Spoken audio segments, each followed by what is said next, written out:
اب قدیم بھارت کی تاریخ کا زمانہ کون سا ہے؟ اب کون سے زمانے کو قدیم زمانہ کہیں گے؟ آج کا قدیم زمانہ ہے کیا؟ نہیں، آج کا تو جدید زمانہ ہے۔ تو اس کا مطلب اب ہم کو چھٹی جماعت میں قدیم بھارت کی تاریخ پڑھنے کی، پرانے بھارت کی تاریخ پڑھنے کی ہے، تو پتھر کے زمانے سے عیسوی سن کی 8ویں صدی تک۔ صدی مطلب 100، صدی یعنی کیا؟ 100، صدی یعنی 100۔ 8ویں صدی مطلب کیا؟ 800 سن عیسوی۔ ابھی کون سا سن عیسوی چل رہا ہے؟ 2022 سن عیسوی چل رہا ہے، دیکھیں نا، 2022 چل رہا ہے، مطلب ابھی 21ویں صدی چل رہی ہے۔ ابھی کون سی صدی چل رہی ہے؟ 21ویں صدی چل رہی ہے، کیونکہ یہ 2000 آیا نا، 2022، ٹھیک ہے؟ تو ایسے ہی 8ویں صدی عیسوی تک کے زمانے کو کیا کہتے ہیں ہم؟ قدیم تاریخ کا زمانہ کہتے ہیں۔ یہ یاد رکھنے کی چیز ہے، دیکھو، ہے نا، اس کو لکھو۔ تو پتھر کے زمانے یعنی کیا؟ جب انسان پتھروں کا استعمال کرتا تھا، یعنی شکار کرنے کے لیے پتھر کا استعمال، گھر بنانے کے لیے استعمال، چیزیں اس کی پتھر کی ہوا کرتی تھی، یعنی جو بھی آلات ہیں، اوزار ہیں، ہے نا، جو کام کرنے کے لیے چیزیں ہوتی تھی، ہر چیز پتھر کی بنائی جاتی تھی، تو اس زمانے کو پتھر کا زمانہ ہم کہیں گے۔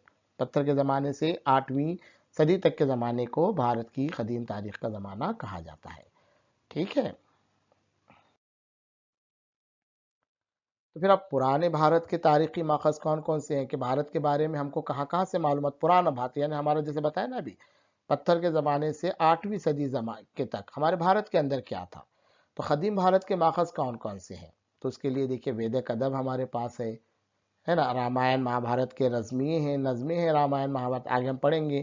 جین اور بدھ کے گرنتھ ہیں، جین مذہب ہے ایک، جیسا ہمارا اسلام ایک مذہب ہے ویسے جین ایک مذہب ہے، بودھ ایک مذہب ہے، تو ان کی جو کتابیں ہیں وہ ہمارے پاس ہیں، ڈرامے ہیں، نظمیں ہیں لکھی ہوئی، ہے نا، غیر ملکی سیاحوں کے سفر نامے ہیں۔ سیاح، آپ نے یہ لفظ پڑھا ہوگا اردو کے اندر، جو سیر و تفریح کے لیے ایک جگہ سے دوسری جگہ گھومتے ہیں، معلومات حاصل کرنے کے لیے ایک جگہ سے گھومتے ہیں، تو انہوں نے کیا کیا؟ اپنا سفر ختم ہونے کے بعد سفر نامے لکھے کہ بھئی میں یہاں گیا تھا، بھارت میں ایسا تھا، میں اس بھارت کے اس شہر میں پہنچا، وہاں پر ایسے ایسے تجارت دکھی، یہاں پر عمارتیں ایسی ہیں، موسم ایسا ہے، یہ سارا اپنی تفصیل سفر ناموں میں لکھے، وہ بھی ہمارے پاس ہیں، ہے نا۔ کتبوں اور ستونوں کی تحریری ہیں، ستون یعنی ایسی عمارتوں کے اندر ستون بنائے جاتے، ہے نا، اونچے اونچے ستون بنے ہوئے ہیں، تو یہ جو ستونوں پر لکھا ہوا ہے وہ بھی تحریر ہمارے پاس تاریخ کے ماخذ کے طور پر استعمال ہوتی ہے۔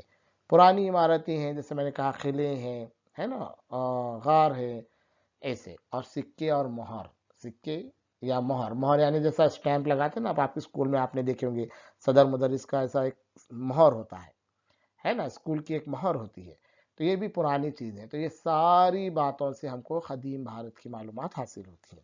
آپ کو جاننے کی بڑی خوشی ہوگی کہ بھئی آپ جب ہم نہیں تھے، جیسے ابھی ہم لوگ 2022 میں جی رہے ہیں، لیکن ہم سن 8ویں صدی میں ہم لوگ تھے کیا؟ نہیں۔ 750 سن عیسوی میں ہم لوگ تھے کیا؟ نہیں تھے۔ تو اس زمانے میں بھارت ہمارا کیسا تھا، جاننے کی خواہش ہو رہی ہے نا آپ کو، کہ لوگ کیسے تھے، لوگوں کی عمارتیں کیسی تھی، گھر کیسے تھے، لوگ کیا کرتے تھے، اس زمانے کے بچے کیسے تھے، بچے کیا کرتے ہوں گے، کیسے پڑھتے ہوں گے، کیا ٹیچر ہوا کرتے تھے، کیا اسکول تھے؟ اس سارے سوال کے جواب آپ کو ان ماخذ سے ملیں گے، آپ کو یہ سب چیزیں پڑھنا پڑیں گی، ان کے بارے میں آپ کو کھوج کرنا پڑیں گے، تو آپ کو ضرور آپ کے سوالات کے جوابات ملیں گے، ٹھیک ہے؟ اب پرانے زمانے کی معلومات ہم کو لے رہی، تو پھر وہ لکھی بھی ہونا چاہیے کہیں نہ کہیں، ہے نا، تو پھر اسی کو ہم کیا کہیں گے؟ تاریخ نویسی کہیں گے۔ تاریخ نویسی یعنی کیا؟ جو ماضی میں جو واقعات ہو گئے، ہے نا، پرانے زمانے میں جو واقعات ہو گئے، ان کو مرتب کرنے کے عمل کو، مرتب کرنا مطلب ان کو ترتیب دینا، ان کو لکھنا ترتیب سے، اسی کو ہم کیا کہیں گے؟ تاریخ نویسی کہیں گے۔ نویسی مطلب لکھنا، تاریخ لکھنا، ٹھیک ہے؟ اور تاریخ لکھنے والے کو کیا کہتے ہیں؟ مورخ کہتے ہیں۔ سمجھ لیجیے، مثال کے طور پہ آپ بڑے ہو کر آپ اب 22ویں صدی، 21ویں صدی کے آپ تاریخ لکھنا چاہ رہے ہیں، ہے نا، آپ 21ویں صدی کے بچے ہیں، سمجھو آپ نے بڑے ہو کر بہت اچھی پڑھائی کی، کچھ کی، اور آپ 21ویں صدی میں کیا کیا واقعات ہو گیا آپ لکھنا چاہ رہے ہیں، ہے نا، 2021 میں کیا ہو گیا، 2020 میں کیا ہو گیا، 2022 میں کیا ہو گیا، یہ سب لکھ رہے ہیں، تو آپ کیا کہلائیں گے؟ آپ کیا بنیں گے؟ مورخ بنیں گے۔ تو جو شخص تاریخ لکھتا ہے اسے ہم کیا کہتے ہیں؟ مورخ کہتے ہیں، ٹھیک ہے؟ اب مورخ کس طریقے سے لکھتا ہے نا، اب جیسا میں بھی لکھوں یا آپ لکھیں پرانے واقعات کے بارے میں، تو وہ معلومات مطلب واقع میں صحیح ہے یا جھوٹ ہے، ٹھیک ہے؟ تو اس لیے مورخ کو تاریخ نویسی سے متعلق کیا کرنا پڑتی؟ احتیاط برتی جانی پڑتی۔ کیا احتیاط کرنی پڑتی؟ کہ پہلے اس کو جاننا پڑتا ہے کہ کس نے لکھا،